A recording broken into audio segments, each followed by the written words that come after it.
And Chris Rea and Fool If You Think It's Over. 27 to 11, you're listening to Bay Health, Madonna, Guy and Jude. And we're talking about men today because they're not so quick to ring up the old surgery and book an appointment. But more importantly, we're talking about testosterone because, you know, some people think if he's a bodybuilder and he's got lots of testosterone. Yes. The fact is he could be reedy and thin and be bursting with swimmers, or he could be the opposite. Exactly. So we've had clients in our clinic in the past who have literally looked like Hercules, Yeah. and there's no way that you would look at someone and think, let's go get his testosterone No, of course checked. you wouldn't. No. And in the same way... But if I grew a beard, you would. Yeah, probably.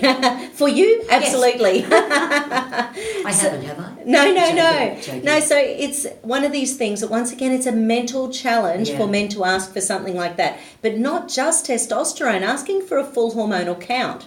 So checking out the thyroid, checking out the estradiol, checking out the hormones that drive us throughout life. Testosterone is really protective for men, for the heart. It's protective for anti-cancer. It's protective for bone health and muscle health. If men's muscle is disappearing as they're getting older, they're low in testosterone, but it's going to be a combination of things. Is their cortisol too high? Is their thyroid too exhausted? Is their estradiol too high? So, you know, there will always be a combination of things going on that is messing with their hormones. That's what we're talking about today. I want you to turn to your partner if he's with you, or her, and find out. Have a look at him. Is he, you know, wasting away? His muscles gone? Yeah. He needs to exercise, and then, of course, he needs to look after his health. And that's what we're talking about today on Bay FM, as we give you a 60s song. Remember this one?